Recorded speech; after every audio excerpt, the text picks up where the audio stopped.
Hello,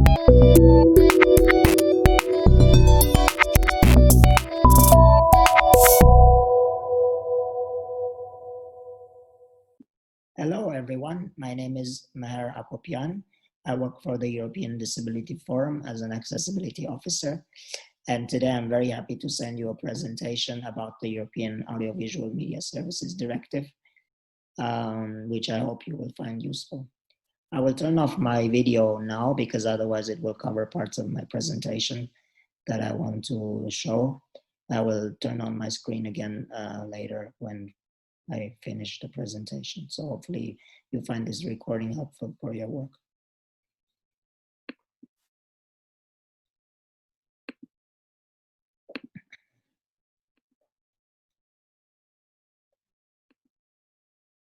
So I already presented myself, so we can proceed to the content of the presentation. Today's presentation will focus on the main article that is interesting for us, on Article 7 of the AVMSD, which is the Audiovisual Media Services Directive. I will use AVMSD or directive because it's just shorter. But before I will present shortly what EDF is, who we are, generally the AVMSD is, why it's important for us, where is the directive now in its stage of development and transposition and implementation. Then I will focus on the main article that I mentioned is interesting for us. Also on areas that are covered, but besides accessibility, but also what is not covered, so it doesn't create confusion and wrong expectations what this directive can mean to persons with disabilities. And also in the end, the next steps or what you can do to achieve accessibility with the use of the directive in your respective countries within your work. And lastly, useful resources and contacts, which I think are important to know. So first of all, EDF, or the European Disability Forum, is a network of 100 organizations of persons with disabilities and represents around 100 million persons with disabilities. We are Brussels based, and our main goal is the advocacy towards the EU and member states to ensure that the UN Convention on the Rights of Persons with Disabilities is fully implemented. On the left of the screen, you can see our executive board, the photo, and at the bottom is our logo, nothing about us without us. So what is the AVMSD and why is it important for us? First of all, the AVMSD is a very broad law. It's a legal framework basically to coordinate national laws on all audiovisual media. So to have kind of like minimum standards and aims within Europe. So there is some harmonization. And it mainly covers traditional audiovisual media such as television, broadcast, but also newer media, which are on-demand services such as Netflix, Amazon Prime, etc., that many of us use quite extensively now, especially in the past months of the pandemic. Important for us is provisions on the accessibility, as I mentioned, but also there are provisions on hate speech and discrimination, which should not be overlooked. So the current status, the transposition has already been finalized or should have been. We don't have final information on this, but the deadline was the 19th of September this year. Hopefully the Commission will be able to tell us more. And then the first report about the accessibility of audiovisual media services that the countries have to report to European Commission will be in December 2022. Same year, same time, there will be a general report by the Commission.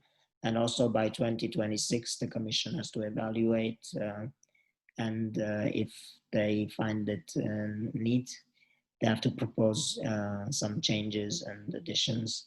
This is important to keep in mind so that we track the progress to see what gaps there are, what still needs to be improved in the law, so we can tell the Commission that when the opportunity comes. So Article 7 is the main article that is interesting for us because it focuses on accessibility and it has 5 provisions. So I use the recommendations from our toolkit that we published last year, and also we did a webinar in February. The links will be at the end of the presentation.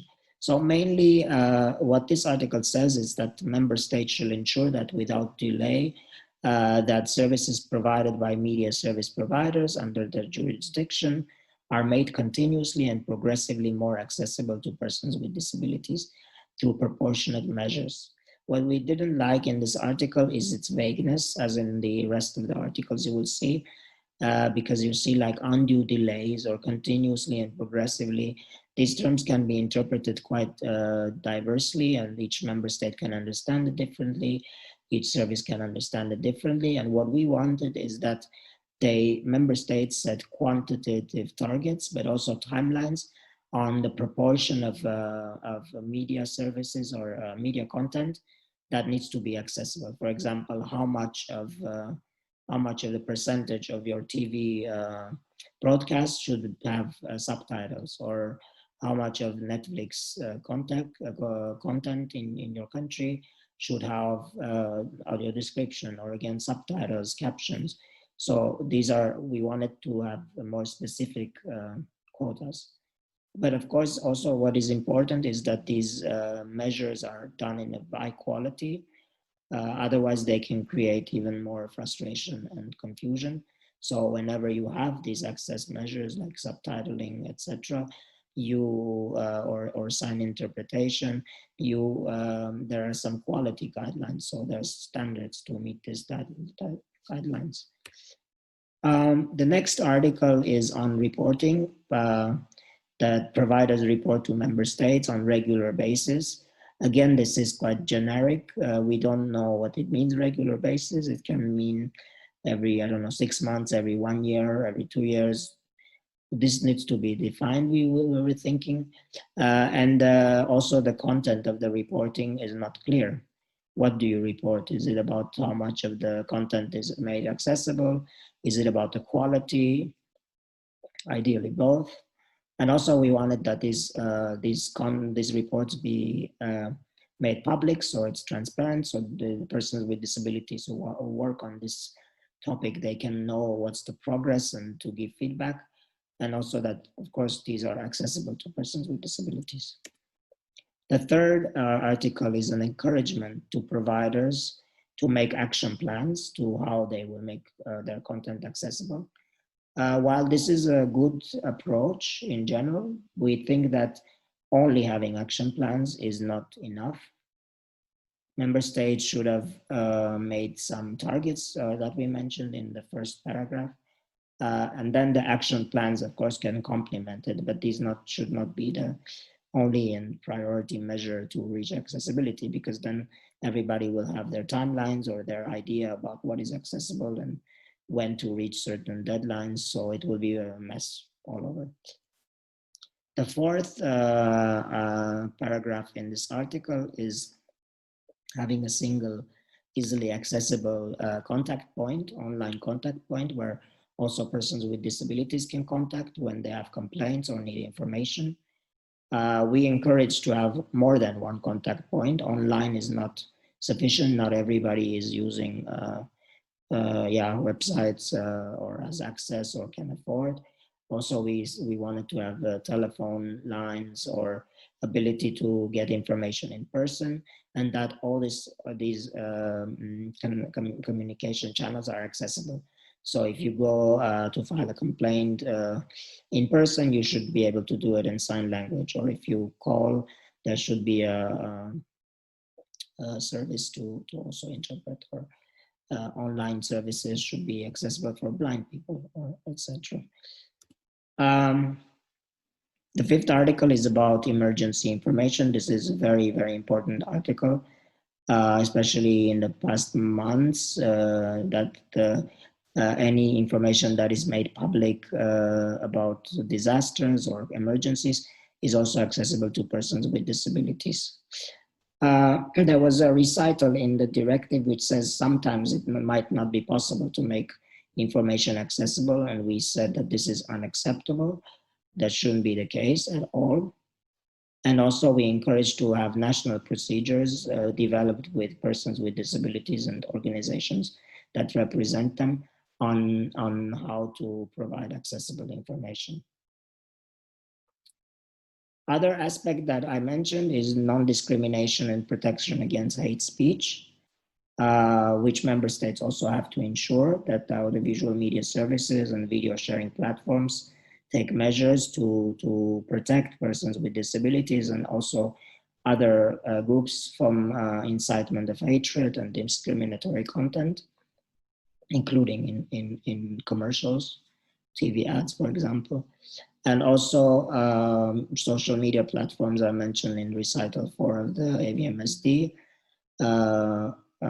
It would be better, we think, that if member states include this in the main text, but I don't know if they did or how many of them did. In relation to hate speech, if you have issues, I think it's good to contact the European equality body in your country, or it can be the ombuds person in your country, because they work often on hate speech topics and discrimination, of course. What the AVMSD does not cover, an important thing is to understand that the environment which allows you to access audiovisual media is not covered by the AVMSD. For example, the website or any software or hardware that you use, your tablet or TV, these are not covered by the AVMSD. These are covered by the European Accessibility Act. So this is an important thing, not to confuse this with what the AVMSD covers. AVMSD just covers the content accessibility. Also, accessibility of video sharing platforms is not covered, unfortunately. So if you have a video on Facebook, you're not required to make it with subtitles and sign interpretation and audio subtitles, etc. So this, we hope, might be covered by the Digital Services Act, but I'm not sure how likely it is.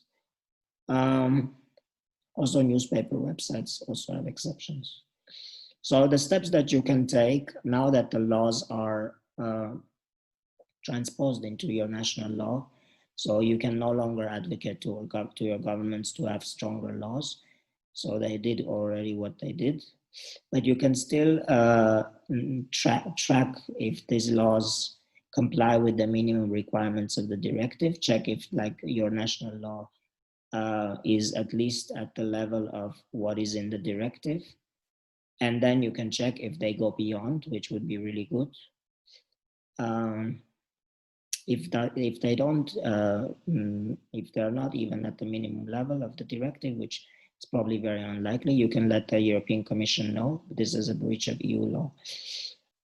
You can also support your media providers like TV broadcasting companies or other services that provide audiovisual media content in improving accessibility. You can make like give them contacts of accessibility experts. You can share the international standards about accessible content, or you can share also as a user your experience, what your difficulties are, what you need, so that your experience is improved. And also please record and report accessibility gaps to us and to the Commission, even if this is not against the law, but you feel that something is still missing, that you need improvement. Let us know or let the Commission know, because when the reviewing time comes, this will be important to show that there are still gaps in the law, should be further improved. And as I mentioned, the European Accessibility Act, it's like the environment around the content, so you can access that content. This is also very important to advocate for strong transposition, and now it's the time to do this. We have a toolkit, we did a webinar, so you can use those resources to make sure that the Accessibility Act transposition in your country is strong. So that's the end of my presentation. Before that, just quickly to share the useful resources we have. We have a toolkit on the Audiovisual Media Services Directive, which has much more comprehensive recommendations on what we want to see that would improve accessibility. We did a webinar. You can have you can check the recording online on our website. Also, the link to the legal text of the AVMSD is here. And same wise for the European Accessibility Act. We had a toolkit, we had a webinar, and then we have the legal text you can check.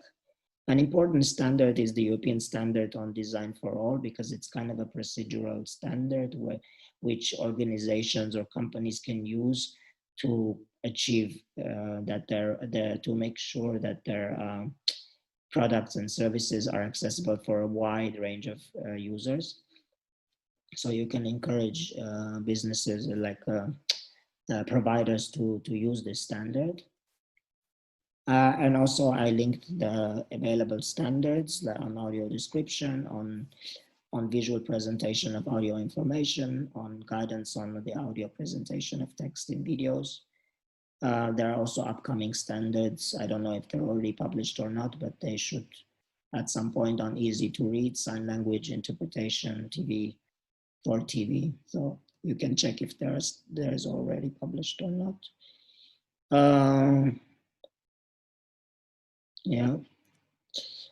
And in the end, useful contacts. You should have the contacts of the national regulatory bodies. So when there's a problem, you can contact them. And you have the complaint link to the European Commission, how to file a complaint when you need. So thank you very much. This is the end of my presentation. I'm trying to stop sharing. Yeah. So I hope this was useful for you. I'm sorry I went a bit over time, but there was a lot to say, even as I tried to cut a lot. So if you have any questions, don't hesitate to write me. You can see my email in the first slide of the presentation. Enjoy the rest of the webinar. Bye.